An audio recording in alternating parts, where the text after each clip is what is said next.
CPB 매니지먼트와 관련돼서 이 마취과 이 카디오소라식 아나스테이시아 관련돼서 이 마취과 사이드에서는 이 CPB를 어떤 방법으로 이해를 하고 그거에 대한 관련된 그런 책에서 이 CPB 관련된 내용을 좀 말씀을 계속 드리도록 하겠습니다. CPB 중 이제 적정한 퍼퓨전 플로우와 프레셔는 여전히 이제 논란의 여지가 있습니다. 대부분 환자에서 이 노모서믹 퍼퓨전 인덱스를 카디악 인덱스로 이제 2.2에서 2.4 아니면 이 상태에서 이제 민 아티리얼 프레셔가 50에서 70mm면 밀리미터 머큐리면 충분하다 이렇게 얘기를 하고 있고, 그다음에 이제 믹스드 비너스 옥시젠 세츄레이션, 우리가 알기 쉽게 SbO2라고 보통 얘기를 하는데, 이 지속적인 이제 모니터링은 이 퍼퓨전의 적절성에 대한 이제 가이드입니다. 이게 가장 이제 SbO2가 이 조직을 지나서 이제 정맥혈에 있는 산소 포화도는 얼만큼이 되느냐에 따라서 이 조직에서의 산소 소모량을 나타낼 수가 있고, 아니면 공급되는 산소의 양을 또 판단을 할 수가 있고, 이거에 관련돼서 이 올간에 대한 최적의 흐름을 보장하기 위해서 이제 동맥혈 가스 분석을 포함한 이 다른 지표에 의해서 이제 보완이 되어야 합니다. 모더레이트 이제 히모다일루션은 이제 CPB 과정에서 이제 유용하고, 이제 CPB 서킷 프라이밍 솔루션의 도움을 이제 받게 됩니다. CPB 동안 이제 미니멈 세이프 헤모글로빈 컨센트레이션은 이것도 마찬가지로 이제 논란의 여지가 있는데, 여전히 이제 CPB 이전에 이제 각 팀에서 논의가 되어야 된다고 생각을 합니다. 여러 가지 논문도 이 관련돼서 무혈수술 관련돼서 이 여러 가지 논문들도 많이 있고, 뭐 남자 최고 낮은 거는 뭐 16%, 18%까지 이렇게 얘기하는 논문도 있습니다. 저희도 예전에 제 전병원에 있을 때 이거 무혈수술 관련돼서 이거에 대해서 이제 논문을 작성을 한 적이 있는데, 이거와 관련돼서도 이제 그 남자와 여자의 그 헤모글로빈의 차이가 좀 났었습니다. 그래서 이 대부분의 환자의 경우에는 이제 6.5, 헤모글로빈이 6.5, 이제 헤마토크릿 따지면 이제 20% 이상은 이제 되어야 된다고 안전하다고 할 수 있는데, 이제 부적절한 산소 전달이 있다거나 메타볼릭에 이제 엑소시스가 발생하거나 이 낮은 이 SbO2가 낮을 경우에는 이 에비던스가 발생하지 않을 때 이제 안전하다고 할 수가 있습니다. 그러니까 이런 것들이 모두 다 헤마토크리트가 20% 이상, 20%를 유지하고 있는 상태에서 이런 것들이 다 적정하다, 정상을 유지하고 있어야지 이제 안전하다고 할 수 있는 거고, 이 하이포서미아는 이제 일반적으로 여기에 대한 이제 키포인트를 계속 얘기를 해주고 있습니다. 이게 뒤에서 또 다시 또 자세하게 또 얘기를 할 텐데, 이 하이포서미아는 일반적으로 이제 CPB 이 운영 기간 동안 이제 옥시젠의 이제 그 소모량과 산소의 소모량과 이 메타볼리즘을 줄이고 이 올간 프로텍션을 위해 이제 사용이 되게 됩니다.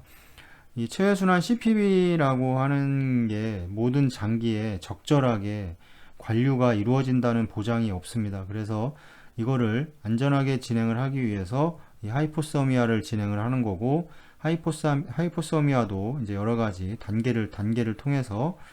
이제 이제 운영을 하고 있고, 이 일반적으로는 이제 32도에서 34도씨 온도에서 이 알파 스테이트 이제 아트리얼 블러드 가스 매니지먼트와 함께 사용이 되게 됩니다. 이 크게 이제 알파 스테이트와 이제 페아 스테이트로 나눠지게 되는데, 우리가 사용하고 있는 일반적인 수술에 사용하고 있는 이 알파 스테이트는 이제 그 중등도의 온도에서 이제 프로파운드 하이포서미아라던가 이제 뭐 딥 하이포서미아 이제 상태로 넘어가게 되면 이제 문제가 되는 것이 그 머리로 가는 CO2의 레벨이 떨어지면서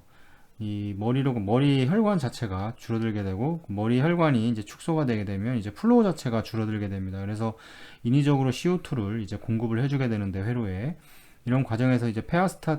스테이트를 이제 얘기를 하는데, 이 알파 스테이트와 페아 스테이트에 대해서는 나중에 다시 또 말씀을 드리도록 하겠습니다.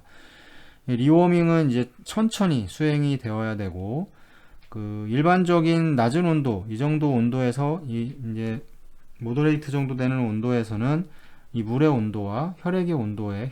차가 8에서 10도를 넘어가면 안 되는데, 이제 딥 하이퍼서미아 아니면 이제 프로파운드 하이포서미아의 경우에는 이 4도에서 6도를 넘어가면 안 됩니다. 그래서 이 다이섹션이라든가 이런 경우에서 뭐 18도까지 떨어뜨리거나 아니면 뭐 25도까지 떨어뜨리거나 이런 경우에는 이 온도 차를 더 낮게 해서 일반적인 이런 과정보다는 더 낮게 해서 이제 체온을 서서히 올려야 되는 겁니다. 왜냐하면 여러 가지 이 엠볼리즘이 발생할 이제 엠볼리즘의 온도 차이에 의한 이제 엠볼리즘이 발생할 수 있기 때문에 이 부분은 상당히 이제 주의를 해야 되는 부분이고, 이 카디오플레직 어레스트 동안 이 이제 마취과 의사는 이제 하트의 이 다이렉트 옵저베이션을 통해서 랩트 벤트리클이 엠프팅이 적절성이 적절하게 유지가 되고 있는지, 로우 카디악 필링 프레셔의 유무, EKG에서의 이제 일렉트리컬 액티비티 앱센스를 이제 모니터링을 해야 합니다. 이거는 마찬가지로 이제 심폐기도 같이 확인을 해야 되는 문제인데, 이 마취과 사이트에서도 이 체외순환이 이제 심장 마취 관련돼서 체외순환이 시작이 되게 되면 이제 이런 여러 가지들을 뭐 T를 통해서 확인을 하든 확인을 해서 랩트 벤트리클에 이제 그 혈액의 그 필링 유무를 이제 확인을 하게 되고, 그 당연히 체외순환이 이제 풀플로우로 진행이 됐다고 하면 그 일반적으로는 벤트리클에 이제 그 혈액이 그 다시 리턴이 되지 말아야 하는데, 이제 여러 가지 원인으로 인해서 이 랩트 벤트리클로 이제 혈액이 유입이 되고 심장이 디스텐전 될 수 있는 이제 위험이 있습니다. 이런 것들을 꼭 확인을 해야 된다는 얘기를 하는 거고, 이 적절한 산소 전달, 이 퍼퓨전 플로우와 이제 헤마토크리트가 제일 이제 어떻게 보면 중요하겠죠. 그 다음에 이제 당연히 이제 아파요트를 얼만큼 주느냐 이런 것도 중요할 것이고, 그 다음에 퍼퓨전 프레셔, 아트리알과 비너스를 보장하고, 이 CPB에 대한 이제 인플라메이토리 리스폰스를 최소화하는 조치를 통해 특히 이제 브레인, 키드니, 이 령 및 이 겉의 이제 장기 보호, 올간 프로텍션을 이제 촉진해야 한다라고 이렇게 이제 얘기를 하고 있습니다. 이건 결국에는 이게 거기에 체외순환, 이건 CPB에서 결국에는 해야 되는 일입니다. 이게 마취과 쪽에서도 이런 거를 통해서 이제 어떤 것들을 조심을 해야 된다, 이런 것들을 같이 그 CPB와 관련된 여러 회로 이런 것들에 대한 특수성 때문에 이런 것들을 이제 이야기를 같이 하고 있습니다. 이 CPB를 이제 운영하는 상태에서 이제 여러 가지 여러 가지 문제들이 발생을 할 수가 있는데, 이 에올틱 다이섹션, 에올틱 또는 이제 비너스 캐뉼라의 이제 말포지션으로 인한 드레인 자체가 안 될 것이고, 그다음에 에어락으로 발생되는 이제 비너스 옵스트럭션, 그다음에 매시브 에어 엠볼리즘, 이 서킷의 이제 디스럽션, 그다음에 펌프 또는 이 옥시네이터가 이제 페일리어가 나는 경우, 그다음에 익스트라 코프리얼 서킷에서의 이제 블러드 클럿과 같은 이제 치명적인 이런 이벤트와 관련이 이제 있을 수 있고, 이 의무적인 안전 예방 조치 점검과 함께 이제 고도의 전문성과 이제 각성이 요구된다. 이제 각성이라는 게 어떻게 보면 가장 중요할 텐데, 이 리저버의 뭐 레벨이 저하돼서 뭐 회로원에 공기가 유입이 된다던가 이런 것들을 이제 각성을 해야 됩니다. 이게 체외순환 과정에서 이게 예전에 그 미국 학회에서 이런 주제가 한번 나왔었는데, 그 심폐기 관련 체외순환사들이, 퍼퓨셔니스트들이 이 체외순환 과정에서 이제 핸드폰 그 사용을 하면서 뭐 유튜브를 시청한다던가 이러면서 여러 가지 사고가 많이 발생하는 그 횟수가 많이 늘었다, 이런 거를 한번 얘기한 적이 있습니다. 이게 몇 년 전에 이제 한 7년 정도 됐던 것 같은데, 거기에서 이제 얘기한 거는 이런 체외순환사들의 이제 각성이 요구된다고 얘기를 합니다. 그러니까 체외순환을 운영을 하는 과정에서 핸드폰에 시선을 빼앗긴다던가 정신이 그쪽으로 빼앗기면 여러 가지 문제가 발생을 하고 있고, 실제로도 이런 게 많이 발생을 하고 있는 상황이고, 그래서 이제 이런 거에 대한 이제 위험성에 대해서 한번 언급한 적이 있습니다. 그래서 미니멀 이제 인베이시브 카디악 프로시저는 이제 비너스 및 다른 이제 캐놀라의 이제 플레이스먼트와 이 령 매니지먼트를 위한 이제 외과적 접근을 최적화하기 위해서 이 T를 사용해서 이 제한된 서지컬 이제 익스포저로 인해 이제 CPB에 대한 추가 인스트루멘션 및 이제 모니터링이 이제 필요하다고 할 수 있습니다. 여러 가지 그러니까 T를 통해서 미니멀 인베이시브 서저리 같은 경우는 최소 절개를 최소로 해서 그 부위에 수술할 부위를 맞춰서 그 부분에 들어가서 수술을 진행을 해야 되기 때문에 상당히 좀 캐놀레이션도 이제 일반적인 캐놀레이션과는 다릅니다. 일반적으로는 어센딩 에올타에 이제 뭐 캐놀라 이제 에올틱 캐놀라를 삽관을 하고 뭐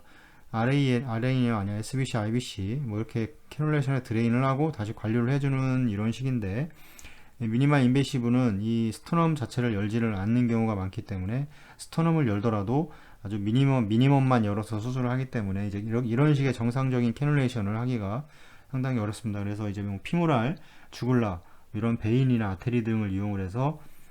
이제 캐놀레이션을 통해서 이제 수술을 진행을 하게 되고 이때 마취과에서 이제 이런 여러 가지 이런 T나 이런 거로 이제 위치를 캐놀라의 위치를 확인한다던가 그 지금 각 어떤 장치들이 어느 위치에 있는지를 확인을 해줘야 된다 뭐 이런 얘기를 하고 있습니다. 그래서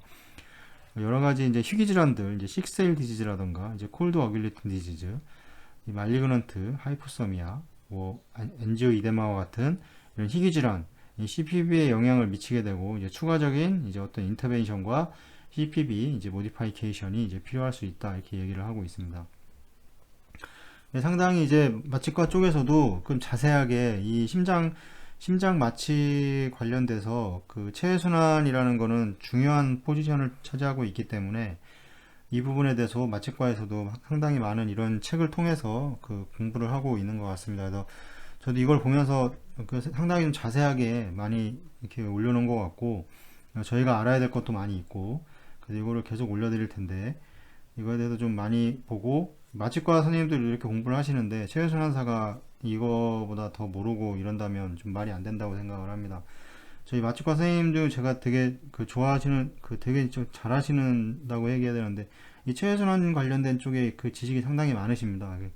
그래서 좀 저도 많이 배우고 있는데 그런 걸 보면 체외순환사는 솔직히 이거보다 더 많이 알아야 된다고 저 개인적으로 생각을 합니다. 체외순환을 직접 운영하는 사람들인데 이런 거에 대해 얘기할 때 뭐 못 알아듣는다던가 뭐 대답을 뭐 잘 제대로 못 해준다던가 이러면 안 된다고 생각을 합니다.